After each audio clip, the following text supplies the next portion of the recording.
સહજાત્મ સ્વરૂપ પરમ ગુરુ પુનિત પરુણા થઈ ઉતર્યા અમ આંગણે અલ્પ સમય કી તો મનુકુળમાં વાસજો ગુપ્ત જરણ દે વિરસના વેતા કરી ત્વરિત વળ્યા કરી પૂરણ આપ પ્રવાસજો સાધુચરિત ગુરુ સ્મરણ તમારા શા કરું રાજ રાજેશ્વર સ્મરણ તમારા શા કરું આંખે રસ વિના તમને બાળિયા અનુભવ નંદન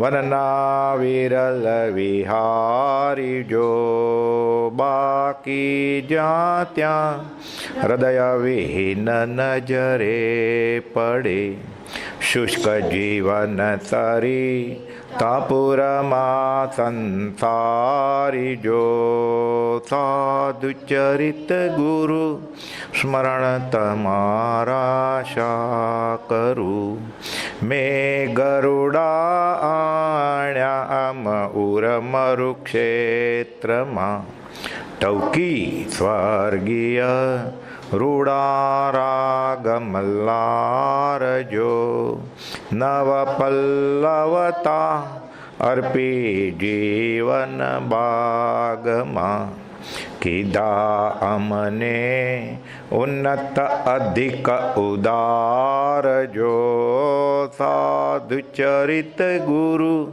સ્મરણ તમારા શા કરું રાજ રાજેશ્વર સ્મરણ તમારા શા કરું વિસ્મરણનો ક્ષણ એક નથી અવકાશ જો સાધુચરિત ગુરુ સ્મરણ તમારા શા કરું. આત્મસિદ્ધિશાસ્ત્ર 10મી ગાથા આપણે આવ્યા. ગયે વખતે થોડો વિચાર કરેલો. આત્મજ્ઞાન સમદર્શિતા વિચરે ઉદય પ્રયોગ અપૂર્વ વાણી પરમ શ્રુત સદગુરુ લક્ષણ યોગ. આત્મજ્ઞાનને વિશે જેમની સ્થિતિ છે એટલે સદગુરુ અધ્યાત્મમાં ગુરુ પરમ ગુરુ કોને માનવા, એને કયા લક્ષણ હોય એનું કૃપાળુ દેવા સહજમાં 2 કડીમાં સમજાવી દીધું છે કે આત્મજ્ઞાનને વિશે જેમની સ્થિતિ છે એટલે પરભાવની ઈચ્છાથી જે રહિત થયા છે તથા શત્રુ મિત્ર હર્ષ શોક નમસ્કાર તિરસ્કાર આદિ ભાવ પ્રત્યે જેને સમતા વર્તે છે સમદર્શિતા માત્ર પૂર્વે ઉત્પન્ન થયેલા કર્મોની ઉદયને લીધે જેમની વિચરવા આદિની ક્રિયા છે વિચરે ઉદય પ્રયોગ અને અજ્ઞાની કરતાં જેની વાણી પ્રત્યક્ષ જુદી પડે છે અને ષટ દર્શનના તાત્પર્યને જાણે છે પરમ શ્રુત તે સદગુરુના ઉત્તમ લક્ષણો છે. આ જ ગાથાને કુપોલદેવે આ શાસ્ત્રીય ભાષામાંથી સરળ ભાષામાં પણ અર્થ કર્યો છે. સ્વરૂપ સ્થિત ઈચ્છા રહિત વિચરે પૂર્વ પ્રયોગ બીજી કડી એમ જ રાખી અપૂર્વ વાણી પરમ શ્રુત સદગુરુ લક્ષણ યોગ્ય. બ્રહ્મચાર્યે સમજાવ્યું છે આ ગાથા કે જે સદગુરુની ભક્તિ ઉપાસનાથી અપૂર્વ લાભ થાય છે તેના લક્ષણો કેવા હોય. આપણે છૂટવું હોય તો આપણે કોને ગુરુ ધારવા, એટલે પાત્રતા આપણે એટલું બધું તો જ્ઞાન ન હોય પણ આપણે કોઈ ડૉક્ટરની દવા લેવા જઈએ અને આપણને ડૉક્ટર મટાડશે કે નહીં, એટલે કાં તો આપણી જેવા કોઈક રોગીને મટાડ્યું હોય અને આપણી આંખ સામે એ રોગી રોગમુક્ત થઈને તંદુરસ્ત થઈ ગયા હોય તો આપણને વિશ્વાસ બેસે કે આ ડૉક્ટરની દવા લેવા જેવી છે. કંઈ સીધું આપણે પાછળ ડૉક્ટરની ડિગ્રી લઈએ અને ભણીએ પછી નક્કી કરીએ કે આ ડૉક્ટર કેવા એમ નથી. પણ ડૉક્ટરનું ન ભણ્યા હોય તોય સામાન્ય રીતે 1-2 વારે ડૉક્ટર આગળ જાય અને દવા લઈએ અને રોગ ન મટે અથવા રોગ વકરે તો ખબર પડી જાય આપણને કે આ ડૉક્ટરની દવા લેવા જેવી નથી. એમ આ ગુરુજી અધ્યાત્મમાં મારે માટે બરાબર નથી. હવે રોગ મટાડવા જ ન ગયો હોય અને વકરાવા જ ગયો હોય તો બીજી વાત છે. તે જ પ્રમાણે રસોઈશાસ્ત્ર, પાકશાસ્ત્ર આપણને રસોઈ કરતાં આવડતી નથી, પણ બાસુંદી અને ભજીયા જમવાના આવે અને બાસુંદીમાં સાકર ઓછી હોય અને ભજીયામાં મીઠું વધારે હોય તો આપણને ખબર પડે કે નહીં? તો આપણને રસોઈ કરતાં ક્યાં આવડે છે? તો રસોઈ કરતાં ન આવડતી હોય એનો અર્થ એમ નથી કે હું પાકશાસ્ત્ર રસોઈના ક્લાસ ભરું અને પછી નક્કી કરું. મને પણ અનુભવમાં આવે ખરો એટલું કે આ બાસુંદી બરોબર નથી, આ શાક બરોબર નથી અને આ પાપડ કાચો રાખ્યો છે. એને માટે પાકશાસ્ત્ર શીખવાની જરૂર ન પડે. બહુ ભેદી વાત કરી છે. પ્રભુશ્રીજી કહેતા, શાંતિ પમાડે તેને સંત કહીએ, તેના દાસના દાસ થઈને રહીએ. મ્યુઝિક, હાર્મોનિયમ, શરણાઈ વગાડતા આવડતું નથી, પણ કર્ણપ્રિય છે કે કર્કશ ઘોંઘાટ છે એ ખબર ન પડે આપણને. એને માટે 5 વર્ષના મ્યુઝિકના ક્લાસ ન ભરવા પડે. એટલે મારા 5 ઇન્દ્રિયના વિષયો, મારા કશાયો ઓછા પડતા હોય, મારી વૃત્તિ કાબૂમાં આવતી હોય તો હું જ્યાં જાઉં છું એ સત્સંગ છે અને સત્પુરુષ છે. એટલે જ્ઞાની પાસેથી જ્ઞાન પ્રાપ્ત થઈ શકે માટે પ્રથમ સદગુરુનું લક્ષણ આત્મજ્ઞાન છે. અને એ ક્યારે મુમુક્ષુના નેત્રો સત્પુરુષને ઓળખી લે છે. એને છૂટવાની ઈચ્છા હોય તો, હવે એ છૂટવાની ઈચ્છા નથી ગયો ને ક્યાંક વ્યવહારની ઈચ્છાએ ગયો છો, સંપ્રદાયની ઈચ્છાએ ગયો છે, કુળ ધર્મ મજબૂત કરવાની ઈચ્છા ગયો છે, એ રીધી સીધી કે ભૌતિક લાભ માટે ગયો છે તો ફસાવાનો. ક્ષણિક લાભ થાય પણ ખરા વ્યવહારિક. કાગડો બેસે અને તાલગોળો પડે એટલે તાળામાં ચાવી બેસી જાય. ઘણીવાર ખોટી ચાવી હોય તો પણ બેસી જાય, પણ પરિણામ એ આવશે કે એ તાળું બગડી જશે. એટલે પોતાને અધ્યાત્મમાં રસ્તે ફાયદો થતો હોય તો સમજવું કે સત્સંગ અને સત્પુરુષ સદગુરુ છે. એટલે આત્મજ્ઞાનને છે. બીજું સમદર્શિતા, સર્વાત્મમાં સમદ્રષ્ટિ દો, આ વચનને હૃદય લખો. એનું વર્તન સંભાવપૂર્વક હોય, એને જાતિ વેશનો ભાવ ભેદ ન હોય, એને ગરીબ તવંગરનો ભેદ ન હોય, એને કોઈ જાતનો ભૌતિક લાભ પોતાને મળે છે એ અપેક્ષાએ એનું શિષ્યો સાથે વર્તન ન હોય. શત્રુ મિત્ર પ્રત્યે વર્તે સમદર્શિતા. જોકે સમદર્શિતા બહુ વિશાળ શબ્દ છે, એ આપણે એનો અર્થ હમણાં કુપાવદુએ જ કર્યો છે, એ કરશું પછી. લોભ આદિ કારણે જેનું વિચારવું નથી, વિચરે ઉદય પ્રયોગ, એટલે કશાય રહિત, ક્રોધ, માન, માયા, લોભ વગર જે વિચરતો હોય. 5 ઇન્દ્રિયોને પોષવા માટે કે કશાયને પોષવા માટે, ચેલા કરવા માટે, મંદિરો, આશ્રમ, ટોળા ભેગા કરવા માટે, એને માટે નથી. કામ એક આત્માર્થનું, બીજો નહીં મન રોગ, પોતે છૂટે અને બીજાને છોડે. મોક્ષ માર્ગનો પ્રવાસી, બહુ લાંબો રસ્તો છે, એટલે એક કરતાં 2 ભલા. એટલે પોતાની જેવા અથવા પોતાથી નીચી કક્ષાના ને સાથે લે ખરા, પણ એ ગુરુજી પૂર્વ પ્રયોગ આદિ કારણને લીધે. એનું કૃપાદોએ તો ઉપદેશામાં લખેલું છે, ઉપદેશ આદિ જે આપે છે સદગુરુ એ બી પૂર્વ પ્રયોગ આદિ કારણના યોગે આપે છે. એને સામાન્ય રીતે ઉપદેશ આપી દઉં અને ધર્મ ફેલાવી દઉં એવી જે આપણે ઈચ્છા હોય છે એવી ઈચ્છા હોતી નથી. તો આપણને ખબર કેમ પડે કે ઉદય પ્રયોગ છે કે ઈચ્છાથી કરે છે? કૃપાદોએ ઉપદેશામાં લખ્યું છે કે હું જો મારા શિષ્યો સાથે આવા પ્રકારનું વર્તન નહીં કરું તો એ પડી જશે. ઉપદેશ છાયામાં શરૂઆતમાં જ કૃપાદોએ લખેલું છે કે હું આ પ્રમાણે વર્તન નહીં કરું તો મારા શિષ્યો પછી પાછળ રહી જશે, તો પછી આગળ નહીં વધે, તો એ ભક્તિ નહીં કરે. તો એને માટે કે શિષ્ય આદિ અથવા ભક્તિના કરનારાઓ માર્ગથી પડી જશે. પાના નંબર 683 ઉપદેશ છાયા, કાવીઠાથી આ બોધ કર્યો છે સંવત 52માં. શિષ્યાદિ અથવા ભક્તિના કરનારાઓ માર્ગથી પડી જશે અથવા અટકી જશે એવી ભાવનાથી જ્ઞાની પુરુષ પણ વર્તે તો જ્ઞાની પુરુષને પણ નિરાવરણ જ્ઞાન તે આવરણરૂપ જ્ઞાન થાય. તો ધર્મ નહીં ફેલાવાનો? ધર્મ ક્યાં? ધર્મ તો છે જ અનંતકાળથી. આત્મા ક્યારે નહોતો, ખાલી એ પેદા થાય, એ પ્રગટે આત્મજ્ઞાન.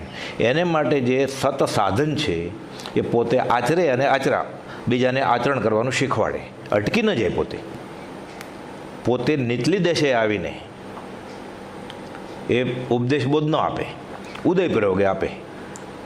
એટલે લખે છે કે શિષ્ય આદિ અથવા ભક્તિના કરનારાઓ બધા માર્ગથી પડશે અથવા અટકી જશે એવી ભાવનાથી જ્ઞાની પુરુષ વર્તે તો નિરાવરણ જ્ઞાનને પણ આવરણ આવી જાય. એટલે વર્ધમાન આદિ જ્ઞાની પુરુષો અનિંદ્રા પડે 12.5 વર્ષ સુધી રહ્યા. સર્વથા અસંગ પણ શ્રેય પણ બેઠું. અસંગ જ થવાનું છે, પણ જ્યાં સુધી અસંગ ન થઈ શકે ત્યાં સુધી સત્પુરુષનો સંગ કરવાનો છે. અને એ સત્પુરુષ પણ સામેવાળા જીવને નિષ્કારણ કરુણાના ભાવે કશાય રહિતપણે બોધ આપે, પોતે આગળ વધે, આચરે અને એના શિષ્યોને અચરાવે. કૃપાળુદેવે તો લખ્યું છે, જે ગુરુજી શિષ્યની નાનામાં નાની ભૂલ ન પકડી શકે એ ગુરુ થવાને લાયક જ નથી. તરત જ કાન પકડે. પ્રભુશ્રી ત્રાડુકીને બોલતા કૃપાળુદેવે પ્રભુશ્રીને કહ્યું, હતા સાધુ તોય તમે સાધુ શેના? ગુરુજી આવા હોય. એટલે લખે છે કે નહીં તો આવરણ મૂળ જ્ઞાનથી વમાવી દેવાની વાત સમજી. પછી એવી જ વાત આત્મજ્ઞાન સમદર્શિતા વિચરે ઉદયપ્રયોગમાં એમ છે કે આ તો લોકોનું ભલું કરું છું ને. એટલે પહેલી જ લાઈન છે ઉપદેશ છે એની કે સ્ત્રી પુત્ર પરિગ્રહ આદિ ભાવો, બધી પ્રોપર્ટી, પૈસા, મકાન, ચેલા, કુટુંબ બધું ભેગું કર્યું પરિગ્રહ આદિ ભાવો પ્રત્યે આત્મજ્ઞાન મૂળ જ્ઞાન થયા પછી જો એવી ભાવના રહે કે જ્યારે હું ઈચ્છીશ ત્યારે આ બધું છોડી દઈશું, હું તો એકલોય રહી શકું એમ છું, હું તો જંગલમાં સમાધિમાં ગયો જાઉં, અને જ્યારે એવું થશે ત્યારે ત્યાગી શકે, તો તે મૂળ જ્ઞાનથી વમાવી દેવાની વાત સમજવી. એટલે આ સ્વરૂપ સ્થિત ઈચ્છા રહિત વિચરે પૂર્વ પ્રયોગ અને આત્મજ્ઞાન સહિત અનુભવને આધારે જેમની વાણી છે. એટલે કેવું બોલે શાસ્ત્રમાં ન પણ હોય, આપણે જે શાસ્ત્રો સામાન્ય રીતે વાંચ્યા એમાં હોય તો ખરું જો બધું પૂર્વની પૂર્વ જ છે, પણ તોય આપણને એમ થાય કે શાસ્ત્રમાં નથી અને સાંભળ્યામાં નથી, પણ અનુભવમાં આવે એવી વાણી હોય તો એ સત્પુરુષ હોય. એટલે અંતરંગ સ્પૃહા નથી એવી જેની ગુપ્ત આચરણા છે. બ્રહ્મચારીજીને કોઈ પૂછ્યું કે હું દિગંબર આંખવાળી મૂર્તિને પૂછું કે આંખ વગરની મૂર્તિને પૂછું, શું જવાબ આપે? ઓલા ભાઈને દિગંબર સંપ્રદાયનો ખ્યાલ હતો, એટલે જો એમ સીધું સમજાવે એને કે ના આંખવાળી પૂજો તો એમ થાય કે આ શ્વેતાંબર સંપ્રદાયનો કદાચ છે એટલે મને આમ કહે છે. એટલે એ ભાઈ એવા જ કોઈ ગુરુજીને ગોતતા હોય કે જે પોતાની માન્યતાને સહી સિક્કો કરી આપે. એટલે બ્રહ્મચારીજીને જવાબ આપ્યો કે તમે હવે મૂર્તિ પૂજક મટી જાઓ અને પ્રભુ પૂજક બનો. પ્રતિમા પૂજક ન બનો, પ્રભુ પૂજક બનો. કેવો વાત કરી. પછી સમજાવે છે કે ભગવાનને અશરીરી થઈ ગયા પછી એ સિદ્ધ બન્યા છે. એટલે અત્યારે એને આંખ છે, શરીર છે કે નથી એવું કંઈ વાત જ નથી, કેમ કે અશરીરી છે. અને જ્યારે હતા માણસ આપણી જેવા ત્યારે એને આંખ હતી. એટલે આ વિકલ્પ છોડીને પ્રતિમા પૂજક મટીને પ્રભુ પૂજક બની જાઓ. આ કેવું સમાધાન થાય સામેવાળા જીવને. સાંભળવામાં ન હોય, વાંચવામાં ન આવે, પણ અનુભવમાં આવે એવા. આના માટે આપણે કાશી ન જાય તો જવાબ બરોબર બેસી જાય, સમાધાન થઈ જાય આપણને. આ સત્પુરુષની વાણી છે. એટલે અંતરંગ સ્પૃહા ન હોય એને, સામેવાળાનું પણ કલ્યાણ કેવું થાય પાછું એ એને ભાવ હોય. એને સીધું કહી દે, આપણે ક્યાંક વાંચ્યું હોય, આપણે અમુક સંપ્રદાયનો ખ્યાલ હોય એટલે આપણે કહીએ ના આંખ તો રાખવી જ જોઈએ, અથવા આપણે એમ કે આંખ ન જ રખાય. એટલે એકાંતે બંને જવાબ ખોટા જ હોય. પોતાનું કલ્યાણ ન થાય, સામેવાળાનું કલ્યાણ ન થાય. તો સત્પુરુષ જ્ઞાનીનો જવાબ એવો હોય કે સામેવાળાને સમાધાન પણ થાય અને મોક્ષ માર્ગમાં આગળ વધે. એટલે બ્રહ્મચારી તો કહેતા, ઘણા પૂછે ને કે મારે આજ્ઞા લેવી હોય, ઘણાને એવો નિયમ હોય છે સામાન્ય રીતે જૈનમાં કે સવારે નવકાશીમાં તીર્થંકર ભગવાન કે દેરાસરના દર્શન કરે પછી મોઢું ખુલે. અને કોઈ ગુરુજી હોય પાછા પ્રત્યક્ષ એવા કુળ તો એને પગે લાગીને ચાલે. અને ઈશાન ખૂણામાં પગે લાગીને સિમંદર સ્વામીને પગે લાગીને પાછો ચોવેર પરાય. એટલે કૃપાળુદેવને એટલે બ્રહ્મચારીજી સમજાવતા કે કૃપાળુદેવના ચિત્રપટ સામે 3 નમસ્કાર કરી અને આજ્ઞા લઈ લેવાય. અને ચોવિયાર કે તપશ્ચર્યા પરાય બી ખરા, અને આજ્ઞા લેવી હોય તો લેવાય પણ ખરા. કેમ? દેરાસર જોઈએ કે ન જોઈએ?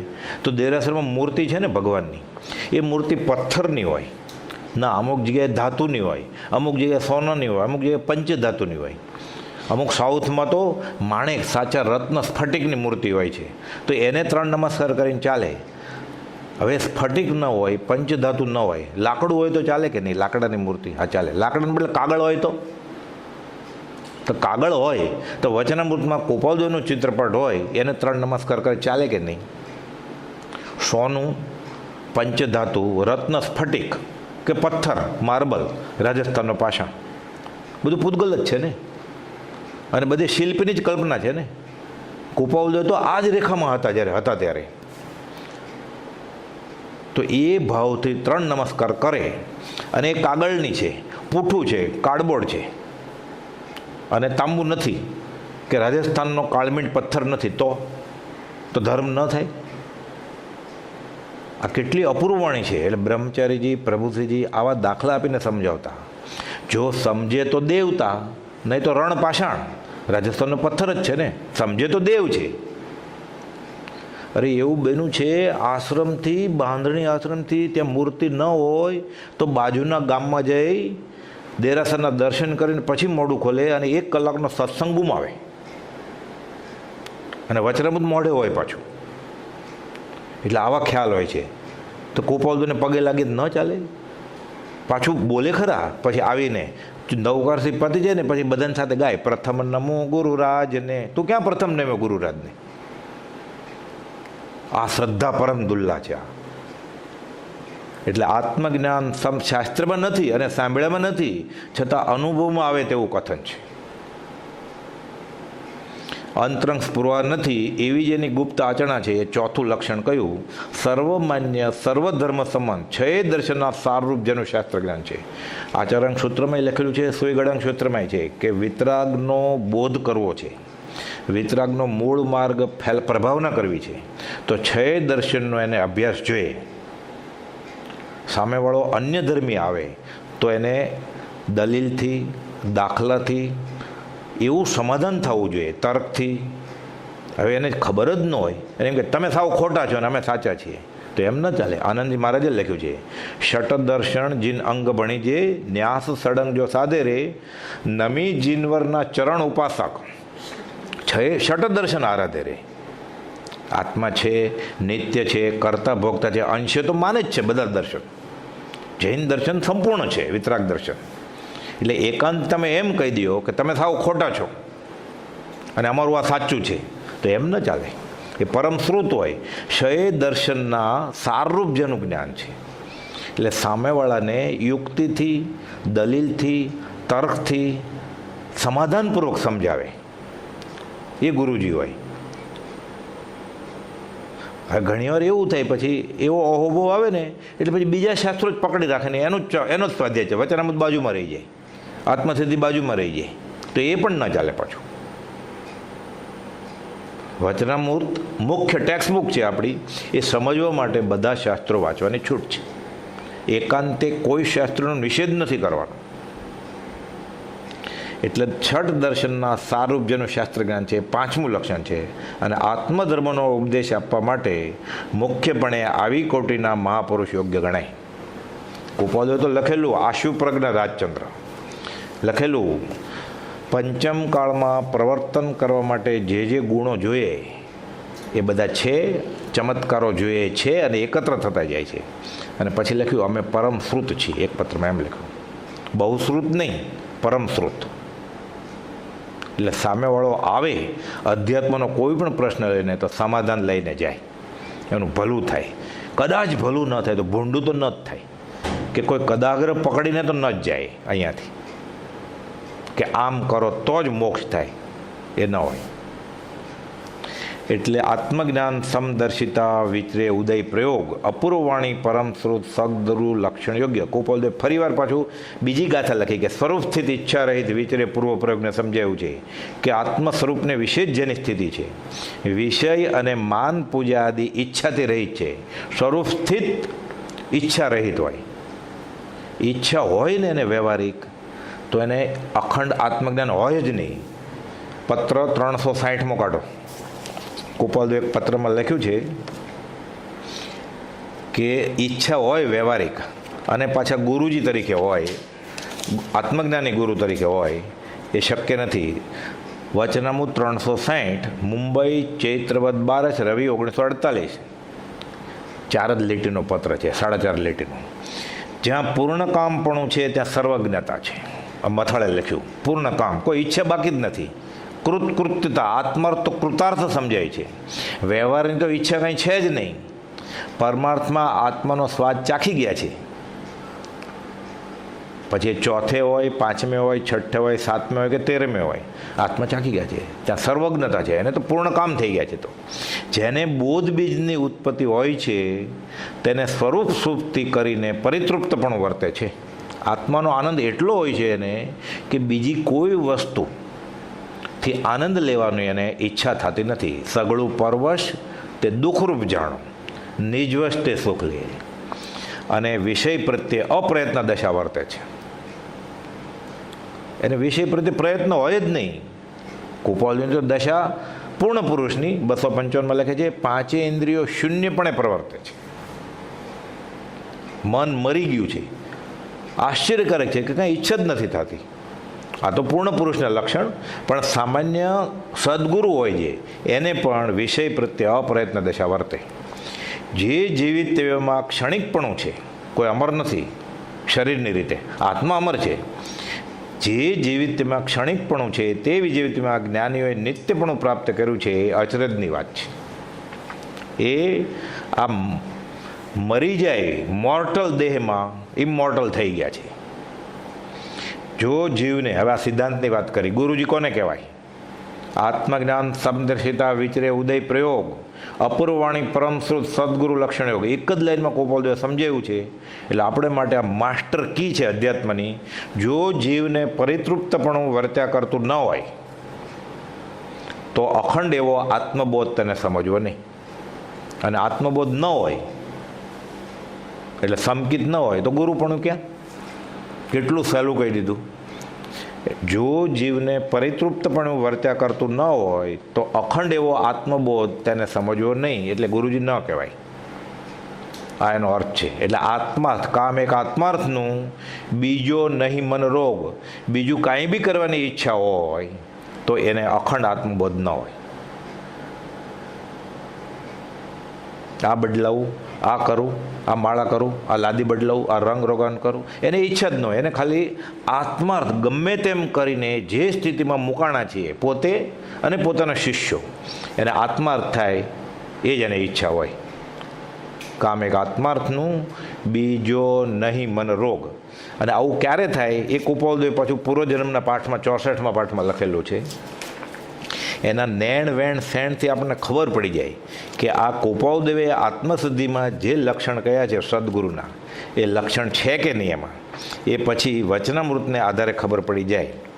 પુનર્જન્મ છે આટલું પરોક્ષે અથવા પ્રત્યક્ષે નિશંકત્વ જે પુરુષને પ્રાપ્ત થયું નથી તે પુરુષને આત્મજ્ઞાન પ્રાપ્ત થયું હોય એમ શાસ્ત્ર શૈલી કહેતી નથી. પ્રત્યક્ષની તો બલિહારી છે. જો આ પુનર્જન્મ જાતિ સ્મૃતિ જ્ઞાન પોતાના જ ભાવ દેખાઈ જાય તો બલિહારી, કોઈને પૂછવા જવાની જરૂર નથી. પણ પરોક્ષે કે કુપાળુદેવને પૂર્વભાવ દેખાયા હતા આટલું મનાય. પરોક્ષે પુનર્જન્મ છે આટલું પરોક્ષે કે પ્રત્યક્ષે નિશંકત્વ જે પુરુષને પ્રાપ્ત થયું નથી તે પુરુષને આત્મજ્ઞાન પ્રાપ્ત થયું હોય એમ શાસ્ત્રની શૈલી કહેતી નથી. એટલે જ્યાં સુધી ભૂતભાવ અનુભવ ગમે ન થાય કે હું હતો પહેલાં, એવું ગુરુજીને જ ન હોય માનો, તો ભવિષ્યકાળનો ધર્મ પ્રયત્ન શંકાસ આત્મા કરે છે. અને શંકાસ પ્રયત્ન તે યોગ્ય સિદ્ધિ આપતું નથી. તો આમાં ક્યાં ગુરુજીના લક્ષણમાં ક્યાં વાત આવી? જો એવું કોઈ પણ લક્ષણ ગુરુજીની હોય અથવા ગુરુજી શિષ્યના એવા લક્ષણ ને પોષતા હોય કે જે પુનર્જન્મની શ્રદ્ધા નથી એવા આચરણ થાય કે આ કર્મ હું કરું છું તો મારે ભોગવવા પડશે, આનું ફળ મને આવશે, એવી કોઈ ક્રિયા કરવાનું અનુમોદન ગુરુ કરે? ગુરુ આજ્ઞા કરે? અને આ ન હોય પરોક્ષે કે ચાલો પ્રત્યક્ષ હજી નથી જોયું જાતું સ્મૃતિ જ્ઞાન, પરોક્ષે પણ ન હોય આવું, તો એને અને આત્મજ્ઞાન ન હોય પુરુષને, એને ગુરુ કેમ કહેવાય પછી?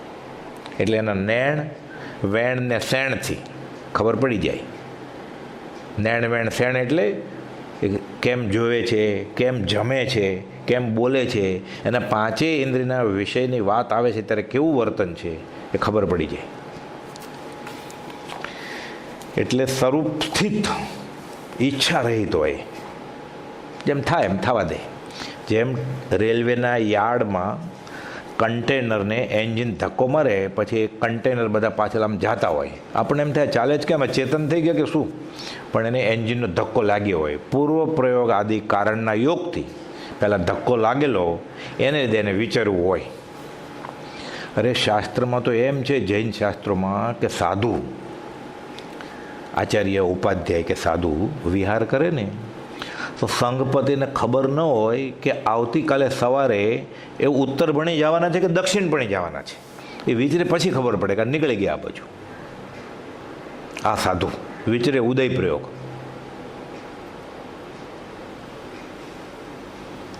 અવસરે થશે, અવસરે આવવાનું થશે, અવસરે જવાનું થશે, યથાયોગ્ય અવસરે એમ વાત કરવાની હોય, નક્કી ન હોય એની.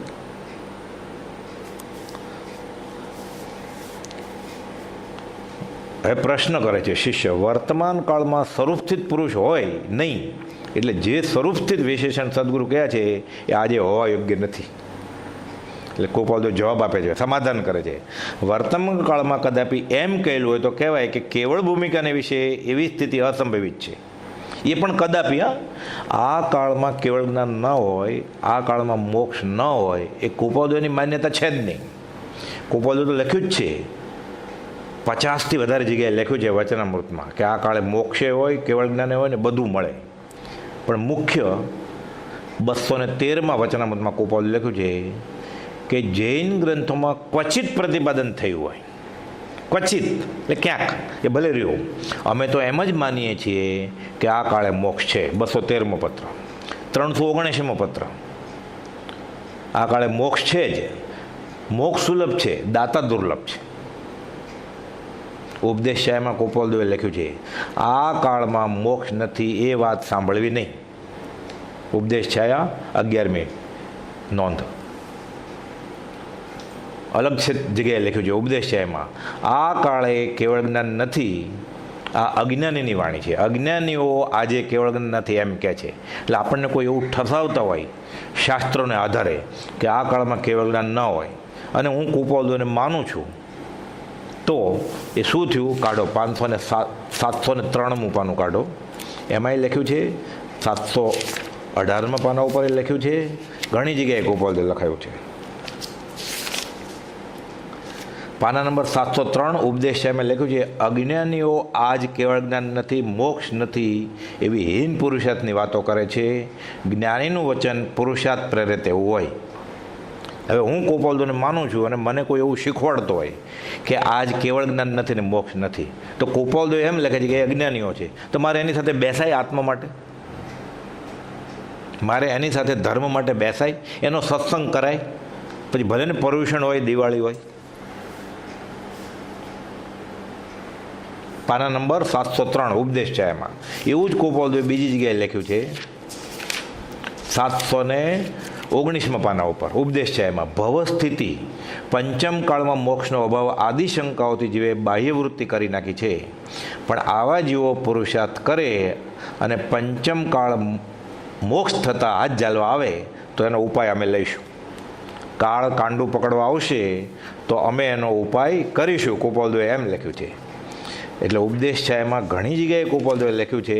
આ બધું કાવીઠાથી, વડવાથી, અલગ અલગ જગ્યાએ કૃપાળદેવે બોધ આપ્યો છે કે અજ્ઞાનીઓ આ કાળે મોક્ષ નથી અને કેવળ જ્ઞાન નથી એવી વાતો કરે છે. જ્ઞાનીની વાણી પુરુષાર્થ પ્રેરક હોય. પાના નંબર 720 ઉપર નીચે લખ્યું છે, મોક્ષના આ કાળમાં મોક્ષના નહીં હોવા પણ આવી વાતો કોઈ કહે તે સાંભળવી નહીં. કેટલું સહેલું થઈ ગયું છે આપણે માટે કે ક્યાં જઈને બેસવું હોય. બ્રહ્મચારી તો લખ્યું છે, જેને ઘરે વચનામૃત છે એને ઘરે સમજણનો ભંડાર છે. સત્સંગને નામે ક્યાંક હું જાઓ અને એવો કણિયો નાખી દેશે તો હસી એ વયું જશે. એટલે ઉતાવળ કરાય એવું નથી આ માર્ગમાં. કૃપાળદેવે લખ્યું છે, અનંત કાળ વ્યતીત થયો છે, મૂળ વસ્તુ હાથમાં નથી આવી, તો એને માટે 1-2 ભવ જાય, થોડો સમય જાય તો વાંધો નથી. ઉતાવળ એટલી કચાશ, કચાશ એટલી ખટાશ. એટલે આત્મજ્ઞાન થાય તો વર્તમાન કાળમાં મુક્તિ થવી જોઈએ, અને જીનાગમમાં તો ના કહી છે. એ વચન કદાપી એકાંતે એમ જ ગણીએ, ગોપાલદેવ તો માનતા જ નથી, લખે છે એકાંતે એમ ગણીએ તો પણ એકાવતારીપણાનો નિષેધ નથી, અને એકાવતારીપણું આત્મજ્ઞાન વિના પ્રાપ્ત થાય નહીં. તો સ્વરૂપ સ્થિતિ તો પ્રશ્ન પૂછે છે શિષ્ય કે સ્વરૂપ સ્થિત વાપર્યું, સ્વરૂપ સ્થિત તો 13મે ગુણસ્થાને કહેવાય. ગોપાલદેવ સમજાવે છે કે સ્વરૂપ સ્થિતિ મૂળ તો સંપૂર્ણપણે તો 14મે હોય, 13મે નહીં. 13મે 4 કર્મ તો છે ને, નામ, આયુષ્ય, ગોત્ર ને વેદનીય. પણ એ નહીં, અહીંયા તો ભાવની વાત છે, આત્માર્થની વાત છે કે સ્વરૂપ સ્થિતિ આત્મજ્ઞાન થયું એટલે પ્રતીતિ એ 4થી 13મે આત્માની પ્રતીતિ એ જ છે. ચારિત્રમાં ફરક પડે, શ્રદ્ધામાં ફરક ન પડે. એટલે 4થે ગુણસ્થાને કે તો સ્વરૂપ સ્થિતિ અંશે પણ ન હોય. જો એવું હોય તો મિથ્યા તો જોવાનું ફળ શું થયું? પણ ઉપદેશકપણું સામાન્ય રીતે 6ઠે અને 13મે હોય. 7મે તો અપ્રમત્ત ગુણસ્થાનક હોય અને એનો સમયકાળ બહુ ઓછો છે, એટલે 6ઠ્ઠા ગુણસ્થાનકવાળા મુનિ અને 13માવાળા ઉપદેશકપણું હોય. 13મે સંપૂર્ણ જ્ઞાન છે, કેવળ જ્ઞાન છે, અને 6ઠ્ઠે એ જ્ઞાનનો લક્ષ્ય છે, પણ શ્રદ્ધા એટલી જ છે. અને આ તો ગુણઠાણા સમજવા માટે છે, ભાવની અપેક્ષા ઓર છે. ગોપાલદેવે 62મા પત્રમાં લખેલું છે, વચનામૃત 62માં, કે ગુણઠાણા આ જે છે ને ભાવની અપેક્ષા, ભાવની દશા તો ઓર જ છે. આ એક પ્રસંગ બનેલો મોરબીમાં. ગોપાલદેવ મોરબી ગયેલા, સૌભાગભાઈ, ડુંગરસિંહભાઈ, અંબાલાલભાઈ, ધારસિંહભાઈ બધા હતા. ધારસિંહભાઈ તો શાસ્ત્રના ઘણા અભ્યાસી, અને સાધુઓને પણ અમુક શાસ્ત્રની ગૂંચવણ ભરેલી વાત ન સમજાય, જેમ કે આપણે મોરબી રાજકોટ જઈશું ત્યારે ધારસિંહભાઈ સમજાવશે. એ ગોપાલદેવ અને એ બધા નિવૃત્તિ અર્થે ગયેલા, તો વચમાં મોરબીની બહાર નદીની પહેલે પાર ટેકરો હતો, એટલે ટેકરે ચડવાનું હતું. તો મોરબી તો રાજકોટ મોરબી તો ધારસિંહભાઈનો પ્રદેશ, એટલે ગોપાલદેવને કહે છે કે આ રસ્તેથી ચાલો. એટલે ગોપાલદેવ કહે છે કેડી બતાવીને કે તમે બધા ત્યાંથી ચાલો, હું જાઉં છું સીધો. એટલે ગોપાલદેવ કાંટા ઝાખળાવાળા રસ્તે સીધા ચડી ગયા, અને જે કેડી હતી પગદંડી ત્યાંથી ધારસિંહભાઈ ને બીજા બધા ચડ્યા. પછી ઉપર ચડીને કહે છે કે તમે જે આવ્યા ને ધારસિંહભાઈ જે રસ્તે, એ સર્વસામાન્ય રસ્તો છે. એટલે સામાન્ય રીતે આપણે બધાને એ રસ્તો જ હોય, બધા ચાલે, મહાજન ગતા યા માર્ગ, એ રસ્તો આપણો, એ બરાબર છે, ના નથી એકાંતે. પણ પછી અમે સીધા ચડી ગયા, ગોપાલદેવ તો સીધા ચડી ગયા. ત્યાર પછી ગોપાલદેવ એને સમજાવે છે ટકોર કરીને કે ગુણઠાણા સમજવા માટે છે, ભાવની દશા ઓર છે, સીધા ચડી ગયા. એટલે બધાને આ એકાંતે નિયમ લાગુ ન પડે, સામાન્ય રીતે લાગુ પડે કે આ કાળમાં આમ ન હોય, આ કાળમાં આમ હોય, એટલે સામાન્ય રીતે લાગુ પડે, પણ એકાંતે નહીં. કેમ કે આત્માને જ્ઞાન થવું કે આત્માનો મોક્ષ થવો આ બધું ભાવવાચક છે. ગોપાલદેવ તો 218મા પત્રમાં લખ્યું છે, સતને સત છે, સત સરળ ને સુગમ છે, સત સર્વત્ર છે. પછી લખે છે સતને કાળની બાધા નથી. 218મા પત્ર અધિષ્ઠાનનો પત્ર છે ને, એમાં લખ્યું છે સતને કાળની એ બાધા નથી, સતને ક્ષેત્રની એ બાધા નથી, સત બધું ભાવ ઉપર છે. પણ આપણે નિમિત્ત વાસો જીવ છીએ, એટલે આપણે આમાં જ્ઞાની જે કરે એ કરીને ફસાવાનું નથી પાછું. એટલે સ્વરૂપ સ્થિતિની પરાકાષ્ઠા તો ભલે 14મે ગુણસ્થાને કે છેડે થાય, પણ આત્મજ્ઞાન થઈ ગયું 6ઠ્ઠે ગુણસ્થાને કે પણ હોય, ભલે હજી પ્રમાદમાં જતા હોય, પણ એ ચારિત્ર મોહનીનો દોષ છે, દર્શન મોહનીનો નહીં. એટલે એ બી ગુરુ કહેવાય. અને 4થે ગુણસ્થાને કે જો સ્વરૂપ સ્થિતિ અંશે પણ ન હોય તો મિથ્યા જોવાનું ફળ જ નથી કાંઈ. કેટલી વાર છે હવે? અડધા. હવે આવું જ જે આમાં આવ્યું ને કે આત્મજ્ઞાન સમદર્શિતા વિચરે ઉદય પ્રયોગ અપૂર્વ વાણી પરમ શ્રુત સદગુરુ લક્ષણ. આ સમદર્શિતા જે શબ્દ છે ને એ પાછો એવો છે આમ તો કે સમદર્શિતા તો ક્યારે હોય? જ્યારે એને કોઈ પણ જાતની ઈચ્છા ન હોય.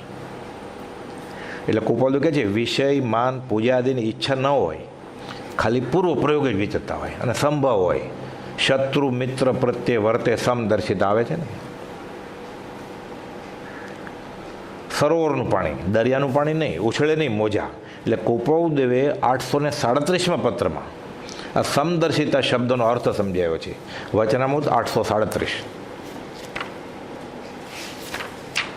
એમાં સામાન્ય રીતે આપણે ક્ષમતાને નામે કાં તો ભૂલ કરતા હોઈએ છીએ અને ફસાતા હોઈએ છીએ, અને કાં તો કોઈને ગુરુ માની લેતા હોઈએ છીએ, અને કાં તો આપણે સતથી ચૂકીને અસતને પોષણ આપતા હોઈએ છીએ. એટલે કૃપાદુ લખે છે, આ ગાથા ફરીવાર લખે છે 837માં પત્રમાં કે આત્મજ્ઞાન સમદર્શિતા વિચરે ઉદય પ્રયોગ અપૂર્વવાણી પરમ સ્વરૂપ સદગુરુ લક્ષણ યોગ્ય.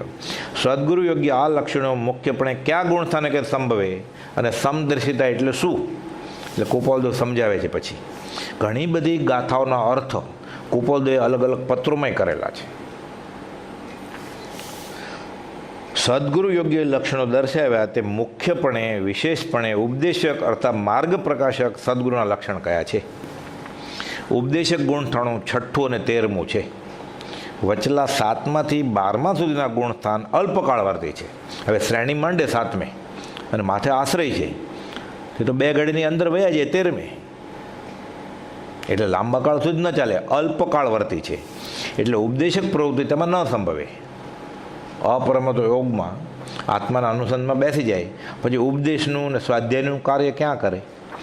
એ તેમાં ન સમજ. માર્ગ ઉપદેશક પ્રવૃત્તિ 6થી શરૂ થાય સામાન્ય રીતે. 6 ગુણસ્થાને કે સંપૂર્ણ વિતરાગ દશા અને કેવળ જ્ઞાન નથી.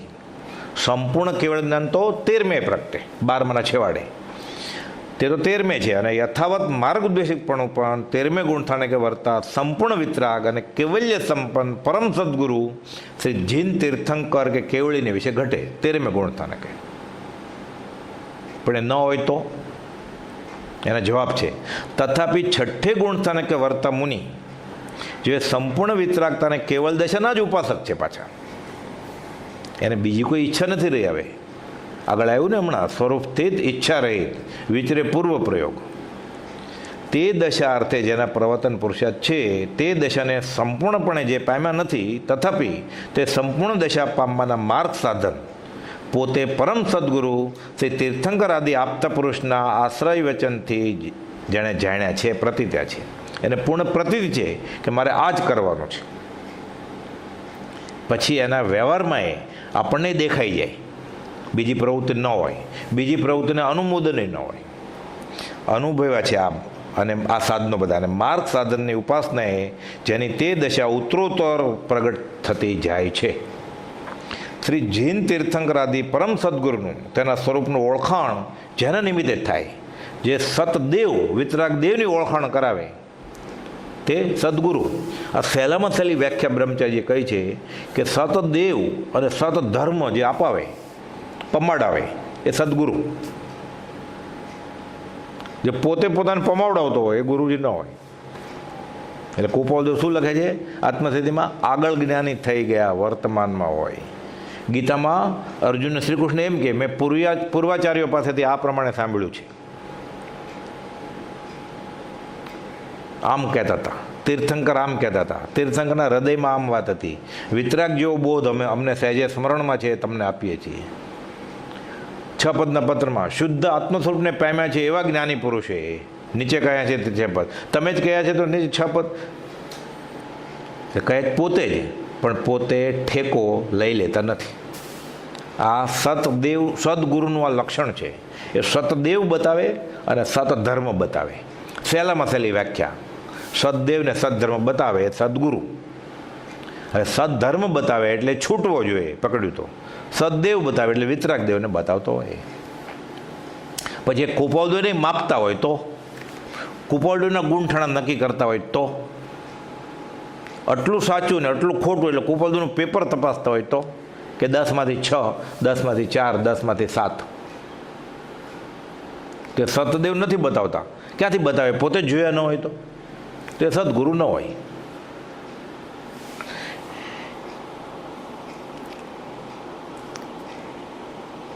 એટલે નીચેના 5, હવે 6થી નીચેના 5માં ચોથા ગુણ થાને કે માર્ગનો ઉપદેશ પણ ઘણું કરીને ન ઘટે. એટલે બાય એન્ડ લાર્જ ઘણું કરીને. કેમ કે સામાન્ય રીતે જૈનમાં એવો નિયમ છે કે સર્વસંગ પરિત્યાગ કરે પછી જ પાઠ ઉપર બેસીને ઉપદેશ પણ શોભે. તો 5માને હજી દેશ વિરતિ છે, નિયમો છે પણ સંપૂર્ણ હજી સર્વસંગ પરિત્યાગ નથી. અને ચોથાને તો ખાલી શ્રદ્ધા છે, સમ્યક શ્રદ્ધા છે. એટલે એ રીતે સત્સંગ કરાય પણ એ ઉપદેશક પણ કે ગુરુજી થઈને પાટે બેસીને બોધ ન આપે. સામાન્યપણે.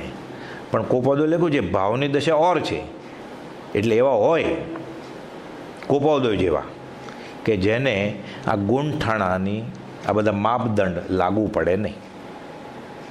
આ લોકોત્તર પુરુષ કહેવાય, અલૌકિક પુરુષ કહેવાય. એ નિયમો સામાન્ય રીતે બરાબર છે, પણ સર્વસંગ પરિત્યાગી સાધુને પણ સાધુ કેમ બનવું એ કોપાદોએ શીખવાડ્યું. પછી એ સમજવા જેવું છે. અને બાહ્ય અવિરતરૂપ ગૃહસ્થ વ્યવહાર છતાં વિરતપણું માર્ગનું પ્રકાશવું એ માર્ગને વિરોધરૂપ છે. એટલે કોપાદેવને આ જ ખટકતું હતું કે વિતરાગના માર્ગમાં સર્વસંગ પરિત્યાગ કર્યા પછી જ પાઠ ઉપર બેસાય, એટલે અમારે પાઠ ઉપર બેસવું નથી. એટલા નવો નુસ્ખો અજમેવો છે. મુમુક્ષુના પ્રશ્નો છે, એના જવાબ છે. સૌભાગભાઈ પૂછે, પ્રભુસિંહજી પૂછે, અંબાલાલભાઈ પૂછે, એના જવાબ છે. પૂછેલા પ્રશ્નોના જવાબ રૂપે આખો વિતરાગ માર્ગ અમે ઠાલવી દીધો છે. પાઠ ઉપર બેસીને ટોળા ભેગા કરીને ગુરુજી થઈને ચેલાઓને બોધ આપ્યો હોય એવું થયું નથી. કોપાદોએ લખ્યું છે અમે કોઈને એ રીતે ચેલા શિષ્યો કર્યા હોય એવું અમને ખ્યાલ નથી. શિષ્યો થઈ ગયેલા સૌભાગભાઈ, પ્રભુશ્રીજી, અંબાલાલભાઈ, જૂઠાભાઈ બધા કર્યા નથી. ચોથાથી નીચેના ગુણસ્થાને કે તો માર્ગનો ઉદ્દેશ પણ ઘટે જ નહીં. એ તો સમજાયું છે. સમ્યક દર્શન આત્મજ્ઞાન જ ન હોય તો હોય જ નહીં, બીજાને શું આપે? ધર્મ લાભ. ધર્મ હોય તો ધર્મ લાભ આપે નહીં. કૂવામાં હોય તો અવાડામાં આવે. કેમ કે ત્યાં માર્ગની, આત્માની, તત્વની ને જ્ઞાનીની ઓળખાણ પ્રતીતિ છે જ નહીં. તેમજ સમ્યક વિરતિ એ નથી. અને એ ઓળખાણ પ્રતીતિ અને સમ્યક વિરતિ નહીં હોવા છતાં પ્રવૃત્તિ કરવી, ઉપદેશક થવું એ પ્રગટ મિથ્યાત્વ અને કુગુરુપણું અને માર્ગનું વિરોધપણું છે. એટલે ચોથેથી નીચે તો છે જ નહીં. એટલે શ્રદ્ધા ન હોય એ તો ગુરુ હોય જ કેવી રીતે? જ્યાં છૂટવાની વાત જ ન હોય અને પ્રગટપણે જ્યાં બંધાવાની વાત હોય એ તો કુગુરુપણું જ છે. હવે ચોથે પાંચમે ગુણસ્થાને કે ઓળખાણ પ્રતીતિ છે, એટલે સમ્યક દર્શન છે, આત્મજ્ઞાન આદિ ગુણો અંશે વર્તે છે. અને પાંચમામાં દેશવૃત્તિપણાને લઈને ચોથાથી વિશેષતા છે, તથાપી સર્વવિરતિના જેટલી ત્યાં વિશુદ્ધિ નથી. આ બધા જૈનના જે ગુણઠાણા છે એ પ્રમાણે કોપાલદો સમજાવે છે. અને આત્મજ્ઞાન સમદર્શિતાથી જે લક્ષણો દર્શાવ્યા તે સંયતિ ધર્મે સ્થિત વિતરાગ દશા સાધક ઉપદેશક ગુણસ્થાને કે વર્તા સદગુરુના લક્ષ્ય મુખ્યતાએ દર્શાવે છે. પણ ભાવથી જેણે છોડ્યું હોય, ખરેખર તો આ બધું ભાવ ઉપર જ છે. આખો ધર્મ ખરેખર તો આ ભાવ ઉપર જ છે. એટલે ભાવથી જો છોડ્યું હોય, અને નિર્ગ્રંથની તો વ્યાખ્યા છે કે બાહ્ય તેમ અભ્યંતરે ગ્રંથ ગ્રંથથી નહીં હોય. એણે ઉદયપ્રયોગે પકડ્યું હોય એટલે નથી જ પકડ્યું ને. પરમ પુરુષ તેને કહો સરળ દ્રષ્ટિથી જોઈ. નિર્ગ્રંથ એટલે કોઈ ગ્રંથિ ન હોય. બહારથી ગાડી લાડી વાડી અને અંદરથી ક્રોધ, માન, માયા, લોભ. બહારથી તો સામાન્ય રીતે આપણને દેખાય, પણ અંતરંગ દિશા, ભાવની દિશા ઓર છે. ભરત ચક્રવર્તી, જનક વિદેહી, ગત સુકુમાર. બહારથી તો હજી શરૂ કરેલું, ભાવથી હતું એટલે થોડા સમયમાં થઈ જાય બધું. અને ભોગાવલી કર્મ હોય તો એને અધ્યાત્મમાં અંતરાય કરતા નથી. એ ભોગવીને થાય ભોગથી દૂર. લખે છે કે સામાન્ય રીતે આ લક્ષણ બધા સર્વસંગ પરિત્યાગ ગુણઠાણા બધા સમજાવે છે કોપાલદેવ. હવે શ્રી જીન હરિયન તીર્થંકર પરમ સદગુરુને પણ ઓળખાવનારા વિદ્યમાન સર્વવિરતિ સદગુરુ છે. એટલે આગળ વાત આવી એમ કે સતદેવને ઓળખાવે, વિતરાગ દેવને ઓળખાવે એ સતગુરુ હોઈ શકે.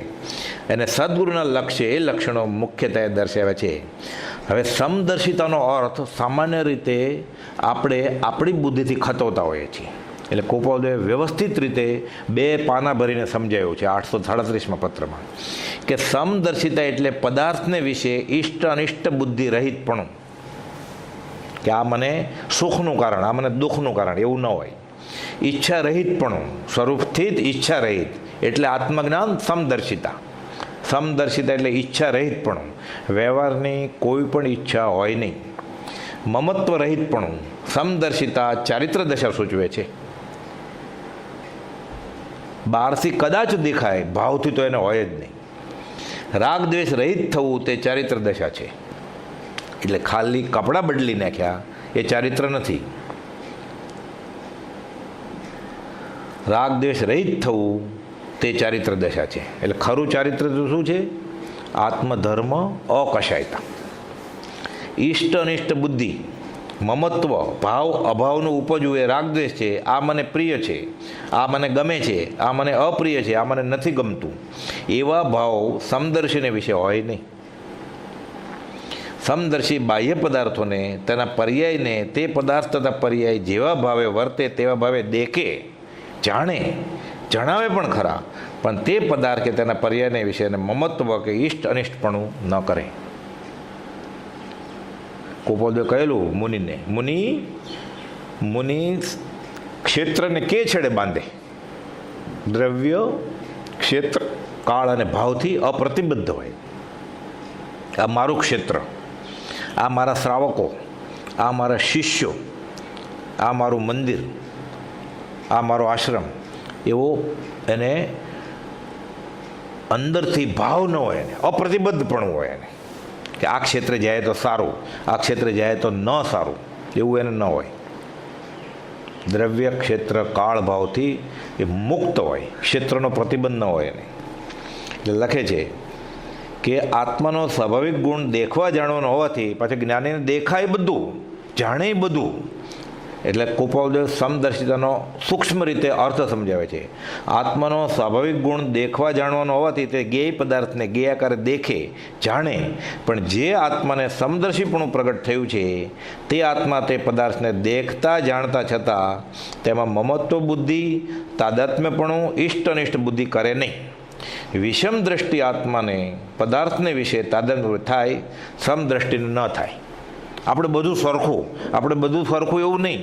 રામ અને રહીમ સરખા, મોહમ્મદ અને મહાવીર સરખા. એક તલવારને જોરે કે કાં તલવાર ને કાં કુરાન, અને બીજા એકેન્દ્રીય જીવને ન મારે એવા મહાવીર, બે એક. આ સમદર્શિતા નથી. આપણે શા માટે કોઈ સાથે દુશ્મની કરવી જોઈએ? આપણે દુશ્મની નથી કરવાની, પણ આપણે દોસ્તી નથી કરવાની ધર્મને નામે ત્યાં. એટલે સમતા ભાવ એમ સમજીને, એટલે સબસે હિલમિલ ચાલીએ નદી નાવ સંજોગ, એ સબસે હિલમિલ ચાલીએ વ્યવહારમાં. એટલે મેં 50ની નોટ આપી અને રિક્ષા ટેક્સીવાળો 2 રૂપિયા પાછા ન આપે તો ઝઘડો ન કરવો. બસનો કંડક્ટર 1 રૂપિયા પાછો ન આપે, ત્યાં સબસે હિલમિલ ચાલીએ. કે એક જ જગ્યા છે બસમાં, દોડીને હું બેસી ગયો અને કોઈક કે મને બેસવા દેનું ન આપું, ત્યાં હિલમિલ ચાલીએ. અધ્યાત્મમાં આ બાંધછોડ કરવાની નથી. બધા આ ગાથા કે સમદર્શિતા, આ સમભાવ, આ મિથ્યા સમતા છે. આ પોતાને વ્યવહારિક લોભ છે, પોતાને વ્યવહારિક ઈચ્છાઓ બાકી રહી ગઈ છે અને ક્યાંક વ્યવહાર જોઈએ છે પોતાને, એટલે સમતાને નામે જીવ ફસાય છે અને બીજાને ફસાવે છે. કાં તો ટોળા ભેગા કરવા છે. 2 પાથથી ચાલતું નથી, અસંગપણું ફાવતું નથી, એટલે પછી આપણે બધું સરખું. એટલે રામ ને રહીમ, મોહમ્મદ ને માઇકલ અને મહાવીર, એ બધું સરખું નહીં. જેમ છે એમ સમદર્શી જોવે. આપણે દ્વેષ નથી કરવો, પણ આપણે દ્વેષ નથી કરવો એમ સમજીને પછી દોસ્તી નથી કરવાની. એ તો છોડી દોસ્તી, તોડ્યું વેર, તે સંતોને લીલા રહે. એટલે આને એમ કે દ્વેષ ન કરીએ એટલે વિતરાગ થઈ જાય. દ્વેષ ન કરીએ ને અને બફમમાં હોય તો રાગી થઈ જાય. એટલે દ્વેષ કરતાંય ખરાબ છે. ક્રોધ તો ભોળો છે, દ્વેષ તો ભોળો છે, દેખાય. હમણાં હું તમારી સાથે ઝઘડો કરું કે 2 લાફા મારું તો બધાને દેખાય. હું મોહ કરતો હોય તો કેવી રીતે દેખાય? એટલે આ કોલ્ડ છૂપું પોઈઝન છે આ. એટલે કુપાલદેવ મોક્ષમાળામાં લખ્યું છે, શિક્ષાપાઠ 44માં રાગના પાઠમાં, જ્યાં રાગ નથી ત્યાં દ્વેષ નથી. આ અખંડ સિદ્ધાંત છે. દ્વેષ ન હોય મને જરાય તમારી ઉપર તો રાગ હોય, પણ મને રાગ જ ન હોય તમારી ઉપર તો પછી દ્વેષ શેનો થાય? એટલે જ્યાં રાગ નથી ત્યાં દ્વેષ નથી. આ અખંડ સિદ્ધાંત છે. એટલે દ્વેષ છોડવાનો જ છે, પણ રાગે છોડવાનો છે. એટલે રાગ છોડશે પછી જ દ્વેષ જશે. એટલે સમદર્શિતાના નામે ગમે તે સાથે પલાઠી વળીને અઠે દ્વારકા કરી નાખીએ અધ્યાત્મના નામે, તો થોડું ઘણો સદાચાર હોય એ પણ વયો જાય. કુપોદેવે તો ગાંધીજીને એક પત્ર લખ્યો છે, ડરબન, 717મો પત્ર. એટલે ગાંધીજી મુસ્લિમ ભાઈઓ, મિત્રો અને ખ્રિસ્તી ભાઈઓથી અંજાઈ ગયા હતા. અને સમભાવ ગાંધીજી તો એમ અહિંસા અને સત્યના પૂજારી તરીકે આગળ વધતા ગયા હતા. એટલે કે હું મુસલમાન ભાઈઓને મારા ઉપર ઉપકાર હોય, ક્રિશ્ચિયન ભાઈઓને મારા ઉપર ઉપકાર હોય, તો મારે હળી મળીને એની સાથે રહેવું કે નહીં? આપણે ઝઘડા નથી કરવા કાંઈ, બંદૂક લઈને નથી જવું કાંઈ, આપણે ઇસ્લામ ખતરે નથી કરવું, પણ હળીમળીને રહેવું. એટલે ગાંધીજીને શું હતું, એટલા બધા અંજાઈ ગયેલા. પોતે જ લખે છે કે જો મને આ કવિશ્રી ન મળ્યા હોત કૃપાળુદેવ, તો હું કાં તો મોહનદાસમાંથી માઇકલ થઈ જાત, અને કાં તો મોહમ્મદ થઈ જાત. કાં મુસલમાન ધર્મ અંગીકાર કરવાના હતા, કાં ક્રિશ્ચિયન ધર્મ અંગીકાર કરવાના હતા. એટલે કે મારે ત્યાં જમણવાર હોય, મને બોલાવે, તો મારા પર એ લોકોનો ઉપકાર હોય, તો મારે જવું કે નહીં? આ તો સમદર્શિતા કહેવાય ને. આપણે હળીમળીને રહેવું જોઈએ ને. સબસે હિલમિલ ચાલીએ. કૃપાળુદેવ 717માં પત્ર લખે છે આત્માર્થી ભાઈ શ્રી મોહનલાલ ડરબન, અને વ્યવસ્થિત સમજાવે છે કે તમને વ્યવહારિક ઉપકાર હોય એ જ્ઞાતિનો, એ ભાઈઓનો, તો એ વ્યવહાર ધર્મે બરાબર છે, પણ એનો અર્થ એ નહીં કે એની સાથે તમે બેસીને ભોજન લ્યો. ભલે ગાંધીજી કંઈ માંસાહારી ન થઈ જાય, એ તો બાધા લઈને ગયેલા પુતળીબાઈ આગળ અને માતા આગળ. કોઈ પુતળીબાઈ કોઈ જૈન સાધુ આગળ લઈ ગયેલા એને કે પરદેશમાં હું મદિરાઈ નહીં લઉં અને પરસ્ત્રી ગમન નહીં કરું, એ બાધા લઈને ગયેલા. પણ ત્યાં જાય, બીજા જોવે કે ગાંધીજી ક્યાં બેઠા છે, મુસલમાન સાથે જમણવારમાં બેઠા હતા. ભલે ગાંધીજી કાંઈ ખાય નહીં, પણ જે ઊંચે બેઠો હોય ને એને તો પોતાનું આચરણ એટલું અણિશુદ્ધ રાખવું પડે કે એને જોઈને બીજા એનાથી નીચી કક્ષાના બગડે નહીં. એટલે જે ઉપર બેઠો છે એનું આચરણ તો એવું હોવું જોઈએ, ભલે એને વાંધો ન આવે, પણ એનું અનુકરણ કોક કરે એ પડી જાય. એટલે કે તમે આ કરશો કદાચ તમને વાંધો નહીં આવે. આ તો ખાલી વર્ણાશ્રમ ધર્મની વાત છે, વ્યવહારની. તો અધ્યાત્મની વાત તો ઓર છે ને, તે બાંધછોડ કેમ ચાલે? આપણે તો આત્મજ્ઞાન, સમદર્શિતા, વિચરે, ઉદય પ્રયોગ, અધ્યાત્મની વાત કરીએ છીએ. અહીંયા તો ગાંધીજીને વ્યવહારમાં એ કોમ સાથે બેસીને જમણવાર કરવો. કૃપાળુદેવ અનુમોદન નથી આપતા કે તમે આ કરશો તો તમને કદાચ વાંધો નહીં આવે. એ પણ કદાચ. પહેલી વાર વાંધો ન આવે, બીજી વારે વાંધો ન આવે, ત્રીજી વાર વૃત્તિ ખળબળે, ચોથી વાર કરું કે ન કરું વિકલ્પ થાય, પાંચમી વાર કરવા માંડે. તપસી ગયા લપસી, વૃત્તિ બદલી જાય. પછી કૃપાળુદેવે લખ્યું છે, શાસ્ત્રમાં છે, નિર્દ્વંદ પરિણામ થઈ જાય. એમાં શું? એ માંસાહાર કરે. આપણે ક્યાં મારીએ છીએ બકરા ઘેટાને? આપણે ક્યાં ઈંડા ખાઈએ છીએ? આપણે ક્યાં દારૂ પીએ છીએ? ભલે ને આપણી બાજુમાં કંપનીમાં બેઠો એ દારૂ પીવે. હું ક્યાં આઈસ્ક્રીમ ખાઉં છું? તમે ભલે ને ખાઓ. હું ન ખાતો હોય હું તમને લઈ આવી દઉં, પછી મોઢામાં પાણી ન આવે?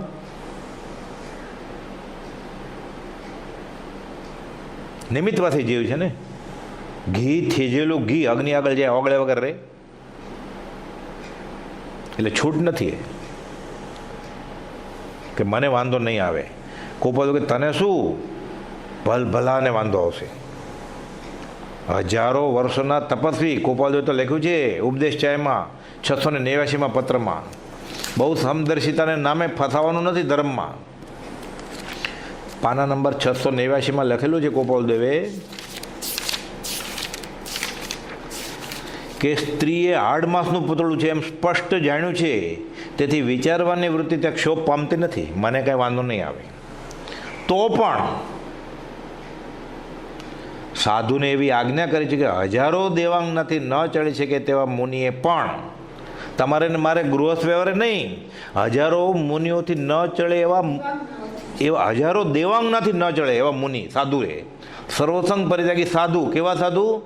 હજારો અપ્સરાઓ આવે તોય ન ચડે એવા મુનિએ નાકકાન છેદેલી એવી 100 વર્ષની વૃદ્ધ સ્ત્રી, તે ઊભી ન થઈ શકે, નાકમાં શેડા, આંખમાં ચીપડા, વૃદ્ધિ તેની સમીપ પણ રહેવું નહીં, કારણ કે વૃત્તિને ક્ષોભ પમાડે જ એવું જ્ઞાનીએ જાણ્યું છે. પૂર્ણ જ્ઞાની એવું જાણ્યું છે કે તું હજી પાપા પગલી છો, કેજીમાં છો, અત્યારે એમ લાગે છે બહુ હોશિયાર છો. આ કોને કહે છે? હજારો દેવાંગનાથી ન ચડે મુનિને. તો તમારીને મારા જેવા ગુરુસ્થ હોય છે, એને કેવી રીતે વર્તન કરવું જોઈએ? એ પુરુષ હોય તો સ્ત્રીઓ સાથે ને સ્ત્રીઓ હોય તો પુરુષ સાથે, ધર્મને નામે. કેટલું લપસણો માર્ગ છે આ. એટલે આ ગાથામાં ગુરુજી ઓળખવા કેટલું સહેલું કરી દીધું છે કૃપાળુદેવે. એટલે સમદર્શિતા આપણે ક્યાં આવ્યા? 37મો પત્ર, સમદર્શિતા લક્ષણ. એટલે ગાંધીજીને કે નિર્દ્વંદ પરિણામ થઈ જશે, વૃત્તિ તમારી બૂઠી થઈ જશે અને તમે પછી પડવાનું કારણ થશે અને તમને જોઈને બીજાય પડશે. પડ્યો પોદળો માટી લેતો જાય, પોતે જાય સાથે લેતો જાય, પામે તેનો સંગ તે બુડે ભવમાય. એટલે કોઈ પદાર્થ, હવે સમદર્શિતાનો આપણે જેમ છે એમ દેખાય છે.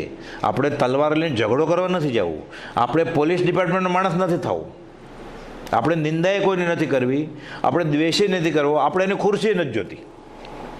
પણ કોઈ પદાર્થ કાળો હોય તો સમદર્શી તેને કાળો દેખે, જાણે ને જણાવે. કોઈ પૂછે એને પછી ના કાળો આપશું કોણ, સફેદ છે, કાળો હોય તો સફેદ કહેવાનું. કોઈ શ્વેત હોય તો તેને તેઓ દેખે જાણે ને જણાવે. કોઈ સુરભી એટલે સુગંધી પદાર્થ હોય તો તેને તેઓ જાણે દેખે ને જણાવે. કોઈ દુર્ગંધી હોય તો તેને તેઓ દેખે જાણે જણાવે કે ના બધું બરોબર છે. બરોબર છે, ગંધાય છે તોય બરોબર છે. ત્યાં પ્રત્યક્ષ ખબર પડે છે કે આ આમ ન હોય તોય બરોબર, ત્યાં ધર્મ થાય છે. ના આપણે શું વાંધો? આપણે શા માટે કોઈને કંઈ કહેવું જોઈએ? આપણે શા માટે નિંદા કરવી જોઈએ? એ નિંદા નથી. તું ત્યાં બળી નહીં મરતો, પતંગિયું છો તું. તારી 5 ઇન્દ્રિયો હજી પોસાય એવું જ છે. તને કોઈ જાતની હજી તારી વૃત્તિ કાબૂમાં નથી. એટલે પતંગિયું થઈ તને પ્રકાશનું કિરણ દેખાશે ને તો દીવામાં બળી મરીશ તરત જ. વિશ્વામિત્ર 10,000 વર્ષનું તપ, રાજર્ષિમાંથી બ્રહ્મર્ષિ થવું હતું. મેનકા આવીને લપસી ગયા, તપસી ગયા, લપસી. ભાર છે કોઈનું? 591માં પત્રમાં કોપાદોએ લખેલું છે કે ભાર નથી એનો. પૂર્વ પશ્ચાતાપ વાળું હોવું જોઈએ, કદાચ કરવું પડે તો. આ તો રાચી માચીને કરે અને સમદર્શિતા છે. લખે છે કે સર્પની પ્રકૃતિ રૂપે દેખે જાણને જણાવે, વાઘની પ્રકૃતિ રૂપે દેખે જાણે જણાવે. વાઘને બકરી એક, સર્પ અને અળસિયું એક ઇત્યાદિ પ્રકારે વસ્તુ માત્રને જે રૂપે જે ભાવે હોય તે રૂપે ભાવે સમદર્શી દેખે જાણીને જણાવે. પછી હે એટલે જાણીને છાંડવા યોગ્ય હોય તો તેને હે રૂપે દેખે કે આ પકડવા જેવું નથી, અહીંયાથી દૂર રહેવું જોઈએ. એ નિંદા નથી, જાણે ને જણાવે બીજાને. ઉપાદેય આદરવા યોગ્ય, જાણે ને પછી આ કરવા જેવું છે, અહીંયાથી ભાગી જવા જેવું છે, અહીંયા જવા જેવું છે. ઉપાધિ રૂપે દેખે જાણે ને જણાવે. પણ સમદર્શી આત્મા તે બધામાં મારાપણું, ઈષ્ટ અનિષ્ટ બુદ્ધિ, રાગદ્વેષ ન કરે. સુગંધ દેખી પ્રિયપણું ન કરે. અહીં મજા આવે છે, સરસ ઝાડ છે, જમવાનું સારું છે. સુગંધી દેખી પ્રિયપણું ન કરે, દુર્ગંધ દેખી અપ્રિય દુર્ગંધ છે ન આણે. વ્યવહારથી સારું ગણતું દેખી આ મને હોય તો ઠીક એવી ઈચ્છા બુદ્ધિ ન કરે. વ્યવહારથી માઠું ગણતું દેખી આ મને ન હોય તો ઠીક એવી અનિચ્છા બુદ્ધિ એ ન કરે. અરે બ્રહ્મચારીજીના વખતમાં તો અગાસમાં એક પ્રસંગ બનેલો. 2 ભાઈઓ કચ્છી પૈસાવાળા સાધન સમય, એટલે બ્રહ્મચારી કે અમે વિચાર કરીએ છીએ કે એક બંગલો બંધાવી નાખીએ અહીંયા આશ્રમમાં, એટલે જ્યારે અમે ભક્તિ કરવા આવીએ ત્યારે એમાં રહીએ શાંતિથી, મોટા દિવસોમાં ખાસ પર્યુષણ દિવાળીમાં.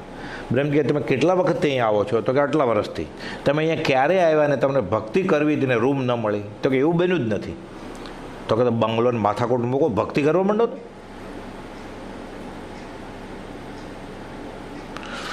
સારું ગણતો દેખી આ મને હોય તો ઠીક એવી ઈચ્છા બુદ્ધિ પણ ન કરે. માઠું ગણતો દેખી આ મને ન હોય તો ઠીક એવી અનિચ્છા બુદ્ધિ પણ ન કરે. વ્યવહારે પ્રાપ્ત સ્થિતિ સંજોગોમાં સારું માઠું, અનુકૂળ પ્રતિકૂળ, ઇષ્ટ અનિષ્ટપણું, આકુળ વ્યાકુળપણું ન કરતા પોતાના સ્વભાવે રાગદ્વેષ રહિતપણે રહે અથવા રહેવા માટે મહેનત કરે. આ સમદર્શીપણ. ક્ષાયિક ભાવે હોય તો વાંધો જ નથી, નહીં તો દબાવે, વિભાવોને દબાવ્યા કરે, ઉપશમાવે, તેનો અપરિચય કરે, તેનો અનભ્યાસ કરે અને તેને ઉપશમાવે. મોક્ષના ઉપાયમાં કોપાદોએ લખ્યું છે 6 પદના પત્રમાં, અપરિચય, અનઅભ્યાસ, રિવર્સ પ્રેક્ટિસ અને ઉપશમ દબાવે. પછી એટલે ધીરે ધીરે ધીરે પ્રેક્ટિસ થતી જાય, પછી એને સહજ થઈ જાય. શાતા અશાતા, જીવન મૃત્યુ, સુગંધ દુર્ગંધ, સુસ્વર દુસ્વર, રૂપ કુરૂપ શીત ઉષ્ણ આદિમાં હર્ષોક રતિ અરતિ ઇષ્ટ અનિષ્ટપણું આર્ત ધ્યાન ન થાય, આ સમદર્શિતા, એને ઈચ્છા ન થાય, એને દુગંછાય ન થાય. થઈ ગયો ટાઈમ? સમદર્શિતા, સમદર્શિતપણું એટલે ફરીવાર કૃપાલદેવ સમજાવે છે. સમદર્શિતા આ સદગુરુનું લક્ષણ છે, એટલે આપણે સમજી લેવાનું છે. સદગુરુ યોગે લક્ષણરૂપ સમદર્શિતા આ બહુ અગત્યનો વિષય છે. આ ઘરે જઈને ફરી ફરી વાંચવા જેવું છે. આ 837માં પત્ર કૃપાલદેવે જ આ ગાથાનો અર્થ સમજાવ્યો છે. સમદર્શિતપણું એટલે લૌકિક ભાવનો સમાન ભાવ નહીં, બધું સરખું, એક સરખી બુદ્ધિ નહીં. કાચ અને હીરો બે સરખા, આપણે શું શા માટે નિંદા કરવી, એમ નહીં. સત્શ્રુત ને અશ્રુત, સદગુરુ ને અસદગુરુ, આપણે શા માટે કોઈનું કંઈ ભૂલ કાઢવી, એમ નહીં. આ સમદર્શિતાનું લક્ષણ નથી, આ મૂર્ખામી છે. હમણાં આવશે. આપણે પોલીસ નથી થવું, આપણે નિંદાય નથી કરવી, આપણે એનું પદય નથી ઝૂંટવી લેવું, આપણે ઈર્ષ્યા નથી કરવી. પણ સત્શ્રુત ને અશ્રુત, સદધર્મ ને અસદધર્મ, સદગુરુ ને અસદગુરુ, એક સરખી બુદ્ધિ, આ સમદર્શિતાનું લક્ષણ નથી. કબૂતર અને કાગડો સરખા? અથવા સતદેવ અસતદેવ, સદગુરુ અસદગુરુ, સદધર્મ અસદધર્મ, એમાં જે ભેદભાવ હોય એ ભેદભાવ પ્રકાશે. એટલે હવે આવે છે કે આ તો જો આ બેને સરખા ગણે ને, આ તો આત્માની મૂઢતા, આ વિવેક શૂન્યતા અને વિવેક વિકલતા જાણવી. હવે કહે છે ગોપાલદેવ, સમદર્શી સતને સત જાણે, સતને સત બોધે, અસતને અસત જાણે, અસતને અસત જાણીને નિષેધે. એવી જ રીતે કુશ્રુતને કુશ્રુત જાણે, કુધર્મને કુધર્મ જાણે, અને એ રીતે જણાવે બીજાને. અને ખાસ તો સદગુરુને સદગુરુ જાણે ને બોધે, અસદગુરુને અસદગુરુ જાણે અને નિષેધે. આમાં આ ન મિલાવે, નહીં તો એને કરવું, કરાવડાવવું, કરતા પ્રત્યે અનુમોદન આપ્યું, પણ ધર્મ ક્યાં રહે હાથમાં? એટલે અસદગુરુને અસદગુરુ જાણે ને નિષેધે, સદદેવને સદદેવ જાણે અને બોધે, અસદદેવને અસદદેવ જાણે ને નિષેધે. કુદેવ એટલે વેર નથી, ઈર્ષ્યા નથી, નિંદા નથી. કુદેવ એટલે મને આત્માર્થે છોડવા માટે, છૂટવા માટે સતદેવ વિતરાગદેવ કામમાં આવે, આ ન આવે એટલે કુદેવ. આપણે કંઈ એને હલકા નથી પાડવા.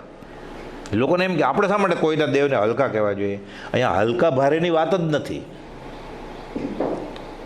અહીંયા વિતરાગ દેવ, છૂટવા માટેના દેવની વાત છે. એટલે મને જે નથી ખપના એ રીતે કુદેવ, એની નિંદા નથી કરવાની કાંઈ, એ આપણે કામના જ નથી એમ. એટલે એમાં નિંદા નથી થઈ જતી. આ સમદર્શિતાનું લક્ષણ છે. પ્રતિક્રમણમાં આવે છે ને કે ખોટું એ કર્યું હોય, કુસાધુને સાધુ કયા હોય તો તસ્મિચ્છામિ દુક્કડમ, એ બોલે ખરો, 14ની આલોચનામાં બોલે પાછો. કુગુરુને સદગુરુ કયા હોય તો તસ્મિચ્છામિ દુક્કડમ, કુધર્મને સદધર્મ કયો હોય તો તસ્મિચ્છામિ દુક્કડમ, કુસાધુને સાધુ કયા હોય તો તસ્મિચ્છામિ દુક્કડમ. એ શું બોલે જ ખબર ન હોય, તસ્મિચ્છામિ દુક્કડમ જોર જોરથી બોલતો હોય. એટલે આ વિવેકની મૂઢતા છે, આ આત્માનું મૂઢપણું, આ આત્માની વિવેક શૂન્યતા, વિવેક વિકલતા છે. આપણે શા માટે? આ ક્ષમતા નથી, આ મિથ્યા ક્ષમતા છે, આ રખડવાનું કારણ બને. આપણે મધ્યસ્થ રહેવાનું છે. આપણે હાઈવે ઉપર જઈને અનાઉન્સ નથી કરવાનું કે આમ છે, પણ પોતાને માનવાનું નથી ને અનુમોદન નથી કરવાનું. અને જ્યાં અધ્યાત્મની વાત આવે, સત્સંગની વાત આવે, ત્યાં પછી ક્ષમતાને નામે હામાં હા મિલાવવાની નથી. પછી પ્રતિક્રમણમાં તો બોલે જ છે, કુધર્મ, કુસાધુ, કુદેવને સદદેવ કયા હોય તો તસ્મિચ્છામિ દુક્કડમ. પણ એ શું બોલે છે એ ખાલી ગતાનો ઓક સંજ્ઞા ક્રિયા થઈ ગઈ એટલે ખબર ન હોય. એટલે લખે છે અસદગુરુને અસદગુરુ જાણે નિષેધે, સદદેવને સદદેવ જાણે બોધે, અસદદેવને અસદદેવ જાણે નિષેધે ઇત્યાદિ. જે જેમ હોય તેને તેમ દેખે, જાણે ને પ્રરૂપે, અને જેમ એ નિષેધવા યોગ્ય હોય તો નિષેધે. ઝઘડો નથી કરવો, દ્વેષ નથી કરવો. પણ ગોપાલદેવ આગળ આવું બનેલું. બધા સ્થાનકવાદી સંપ્રદાયના મોટા વાણિયા સાધન સંમત જઈને વવાણિયા ગયા, પછી કહે છે તમે અમારા માર્ગની ગાદી શોભાવો. ગોપાલદેવ કે હા, એટલે રાજી થઈ ગયા. પણ જે સત્ય હશે એ જ કહેવા છે. ગોપાલદેવ કે અમારે પોલીસ નથી થવું, અમારે નિંદાય નથી કરવી, પણ અમે હામાં હા મિલાવી અને એને સમદર્શિતા ગણશું એમ નહીં. એટલે આત્મજ્ઞાન સમદર્શિતા વિચરે ઉદય પ્રયોગ, પૂર્વ પ્રયોગ આથી વિચરે. જે સાચાને સાચું જ કે, ખોટાને ખોટું કે. ખોટાને નિષેધે, સાચાને બોધે. આ સમદર્શીપણું આ પ્રકારે સમજવું ઓમ કુપોદય સમજાવ્યું છે. સહજાત્મ સ્વરૂપ પરમ ગુરુ.